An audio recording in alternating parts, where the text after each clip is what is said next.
This week, violent protests in South Africa over the crisis in the Middle East. Pretoria has recalled its envoy in Tel Aviv and joined a boycott of Israel. This week, we'll explore the South African government's stance on the Middle East. Why is the Israel-Hamas war such a hot-button issue in the southern African nation? And why aren't other African countries as vocal on the crisis? Straight Talk Africa starts now.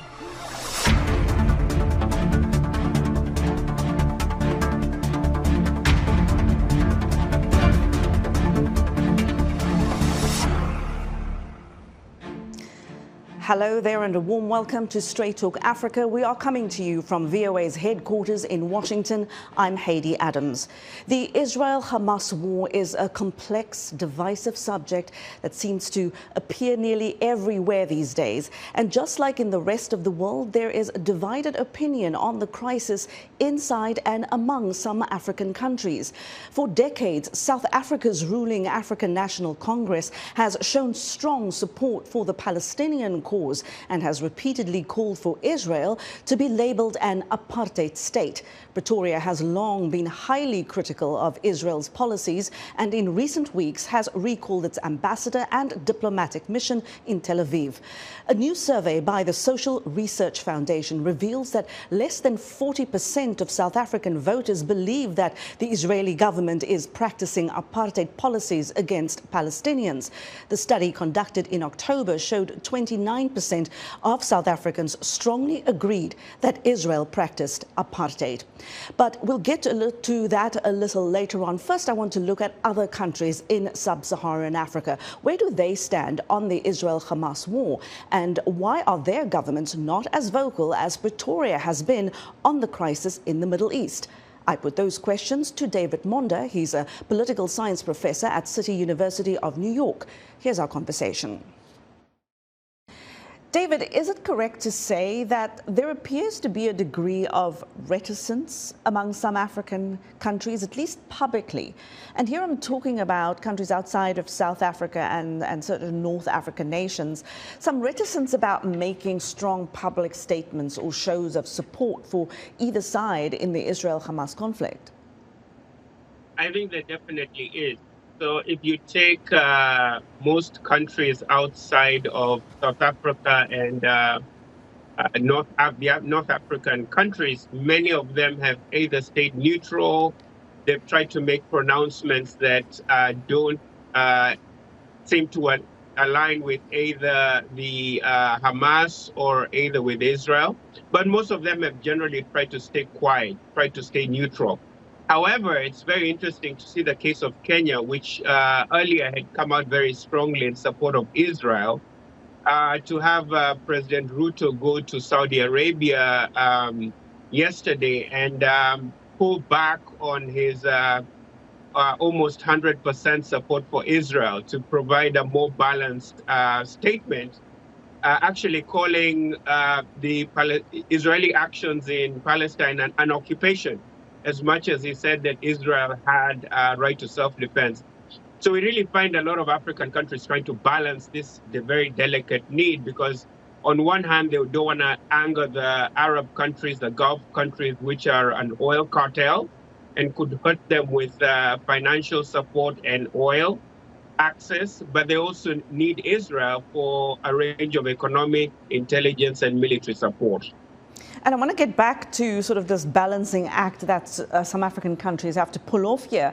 But beyond what the leaders are saying and doing, and I'm talking here about public sentiment too, in your view, are we not seeing the same amount of sort of mass protests in sub-Saharan African countries to the same extent that we are seeing in Washington, in European capitals, in North Africa, as we mentioned, and in some parts of the Middle East?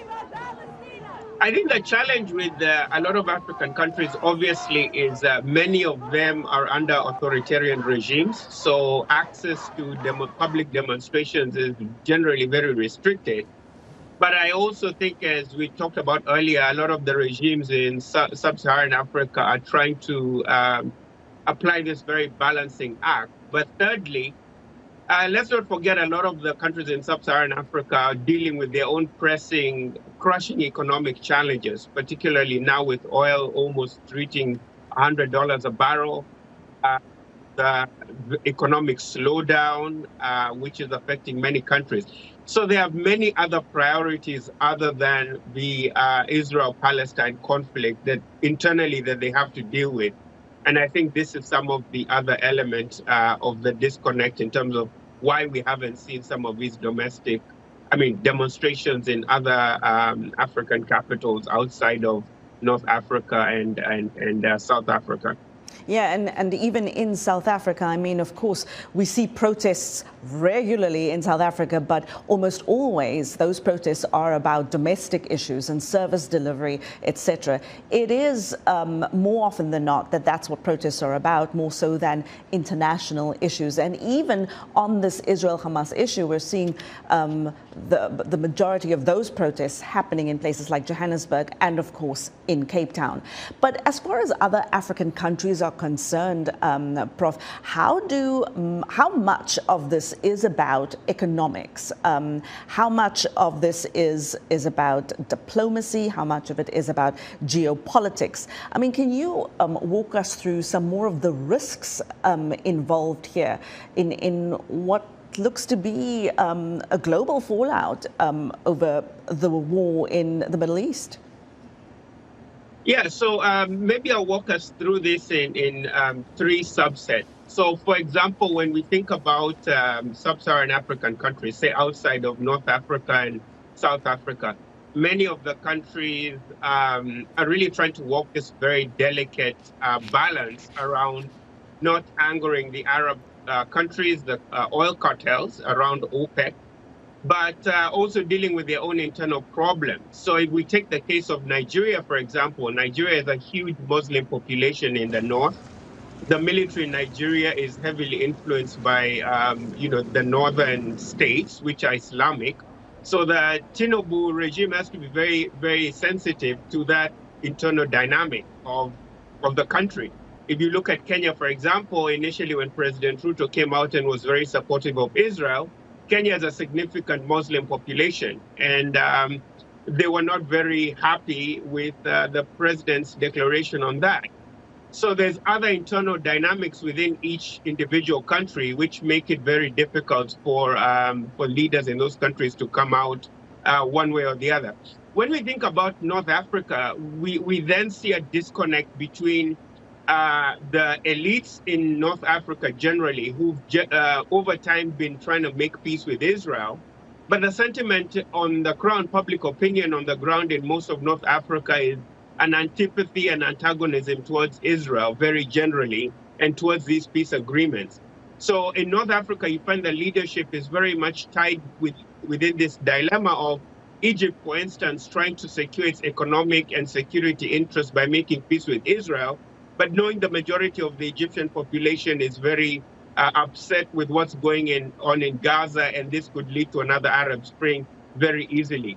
And then lastly, when you think about South Africa almost has this dilemma of its economic interests being tied to the West, to Europe and the United States, which have a position on Israel diametrically opposed to South Africa's philosophical and historical allegiance to the Palestinian cause because of connections to the liberation struggle, to the Palestinian and Arab support for the ANC during apartheid. So South Africa, even within the ANC, really has to play this very delicate line where its rhetoric cannot be so inflammatory that it then cuts its economic ties with the West on which it supports. And lastly, there would also be an internal discussion within the ANC around the generational gap. So this new young leadership coming through the ANC that didn't live in exile and doesn't have as close an affinity to the Arab states and the Arab cause, and obviously the legacy leaders, the Ramaphosa's, the Mbekis, who had that very close affiliation with the Palestinians and the Arab states. It's really interesting to find out that even though we see this dynamic of many African countries not wanting to sort of sit on the fence in terms of coming out clearly on the issue of supporting Israel or Hamas. There are also very unique internal dynamics within each country, which are also very interesting to analyze in terms of thinking about whether a country will support Israel and whether a country will not support Israel or will support the Palestinians.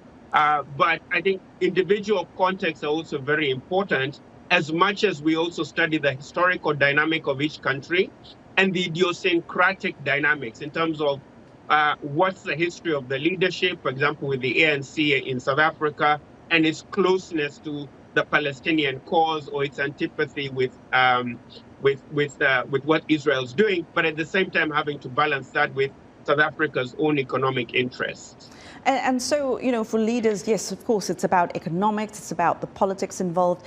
But talk to us a little bit about, and you alluded to some of this earlier on, the religious aspect to this. I take it for ordinary people, and I've certainly seen this play out in my hometown of Cape Town.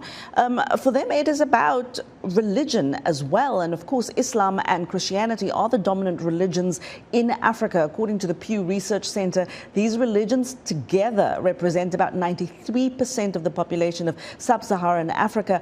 How big a role does religion play, and how does it affect the degree to which some African governments are willing to speak publicly? I think it plays a big factor.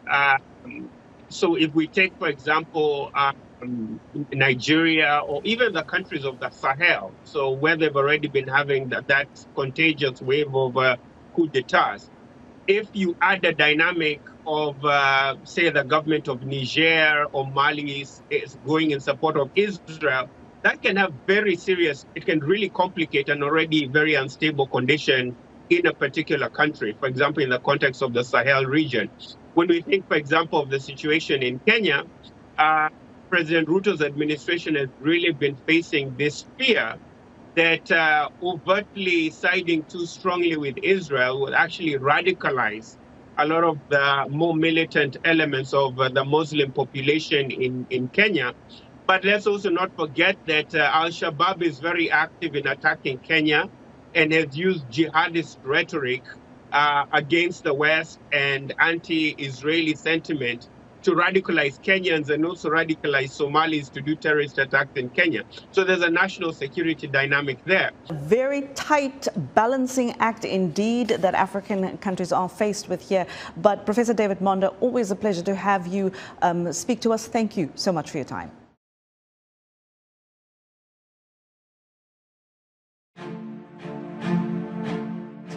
From New York. We're going to take a short break, and when we come back, we'll take a closer look at tensions around the Israel-Hamas war playing out in one corner of South Africa, the heated rhetoric, and why some South Africans are taking to the streets in protest and why others are not. Straight Talk Africa will be back in a moment.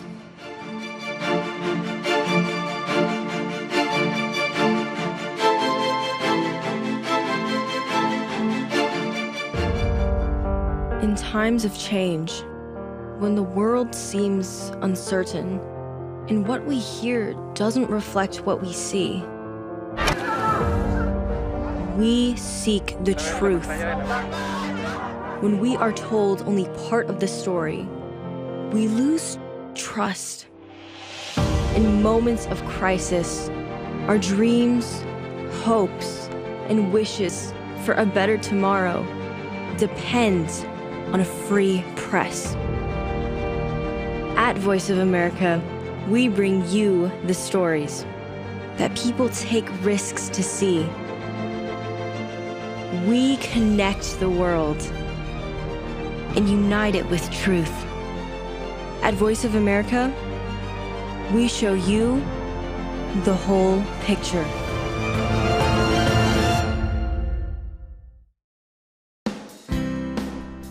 Health, wellness, sport, beauty, medical breakthroughs. Healthy Living cares about your well-being. What are the main health concerns in Africa and around the world? Find out the latest on coronavirus. Connect with our experts and ask them questions. How long does the virus stay? Join me, Linor Moudou, in Washington. every week on Healthy Living, right here on VOA. You're watching VOA's Red Carpet. My name is Jackson Vunganyi. Thank you so much for joining us each week right here on Red Carpet. We bring you the latest in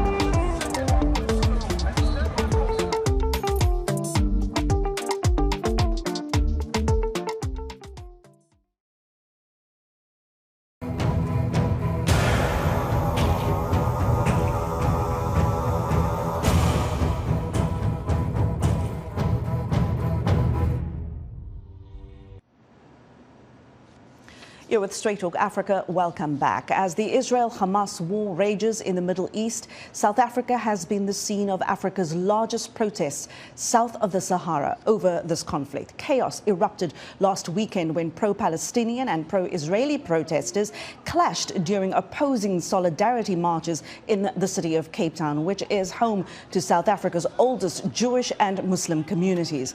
Why has the Israel-Hamas war hit such a nerve in the southern African nation? And why are some South Africans taking to the streets to protest, and why are others not doing the same? As anyone and anything, it is my moral duty, obligation and ethical obligation to stand up for human rights. I believe that any violence towards any person, no matter what race, religion, sexual orientation you are, is completely wrong. And what's happening in Gaza and in Palestine at the moment is a complete violation of human rights. It's not free Palestine, it's free Gaza from Hamas. Because they are the one doing all of that. They are the one dragging the world into this turmoil. This is what it's all about. Now we came here, yes, to stand and to talk, but obviously there is no talking. The problem is not with the Palestinian people, it is with the terrorists, and we are saying they shout free Palestine, we say free Palestine of Hamas. We cannot go to Palestine. We would be prepared to even be sandbags in defense of the people of Palestine. But this is the very least that we can do, to be here, to show a message, to send a message to the people of Gaza in Palestine in particular, to say we are with you. With our effort, with our sweat, with our blood, we are with you. Well, South Africans, they're expressing opposing views over the crisis in the Middle East. My guest this week is Ziyanda Stuurman. She's a senior analyst with the Eurasia Group. Ziyanda, always nice to see you. Thank you so much for joining us. And I want to get right into it. You know, of course, as we have seen and as you know, the Israel-Hamas war does seem to have hit a nerve here in South Africa amongst some people. And I say some because it seems like it's only certain parts of the country where we're seeing mass protests, real conflict there in terms of people just clashing over the different sides they're taking, and amongst certain sections of the population. Of course, South Africans love to protest. We're not shy when it comes to public demonstrations, but we're not kind of seeing the sort of mass outpouring of people on the streets like we see in, say, service delivery protests. Yeah, you know, good to speak to you again, Haydé. You know, I think this issue is an incredibly emotive one for many South Africans, you know, across many different communities and for multiple sort of motivating reasons. And I think the reason why we see, you know, the type of protests we see in Johannesburg, for example, Cape Town, etc., is really tied to South Africa's own history. You know, as you were saying at the top of the show, you know, the African National Congress has been a strong supporter of the Palestinian cause for many years now, even though at the same time there is you know, quite a large Jewish community in South Africa, as well as there being you know, a fair amount of Israelis who are also resident in South Africa. So what you have is a really emotive issue that stretches back, you know, multiple years into South Africa's own history, but is also very much felt on the ground and in multiple different communities. And there are, you know, as you said as well, some very old Jewish and Muslim communities in South Africa where this issue is, you know, particularly, I think, pronounced. And of course, there's this religious aspect to it. But on the political front, of course, the ANC government says it does not condone the October 7 attacks in Israel. It does not condone what Hamas has done, but it supports the Palestinian cause and always has. I mean, anyone who's from South Africa will know that has never been a secret. But then South Africa's International Cooperation Minister, Naledi Pandor, actually had a phone call with the leader of Hamas in the days after Hamas's attack on Israel. Of course, that drew the ire of Washington and of Israel and some other allies in the West, of course. Now, the foreign ministry, despite what they're saying and despite what the Americans are saying, this does once again put South Africa at odds with the Americans about whose friend is whose enemy and whose enemy is whose friend. Correct. I think that was an incredibly messy situation that was made, I think, much more volatile by the fact that Hamas, put out a piece of propaganda following that call, essentially, in their own words, paraphrasing, what the minister would have said, and it took hours for her department to respond to clarify, what may have been said, what may not have. I think very importantly, it's always useful to remember that the ANC as an organization has never particularly, had diplomatic or any other ties with Hamas. Much more of that relationship, existed with Yasser Arafat and the Palestinian Liberation Organization, as well as the Palestinian Authority that still continues today. South Africa hosts a ambassador from the West Bank who was appointed by Palestinian Authority leader Mahmoud Abbas. So you really have a situation where, both past and present day politics are 100% involved in I think both the ANC and the government's response to this particular conflict. And I think it's certainly one that we'll see, in the coming weeks and months as this carries on, again, be a source of tension, I think, possibly between the US and South Africa and other Western partners, given that there's such a strong position on this issue from the South African government. I'm so glad you brought it up, Ziyanda, that relationship between the ANC and the Palestinians largely was with Yasser Arafat. We remember the images of Arafat and former late President Nelson Mandela, of course, the warm relations there, and that the relationship was with the Palestinian Authority, of course. But I want to get back to the religious aspect of this, Ziyanda. South Africa's population stands at around, 62 million people, and out of that, about 1.6% of South Africa's population is Muslim. There are between 70,000 and 80,000 Jewish South Africans. The vast majority of South Africans, that's over 80%, identify as Christian.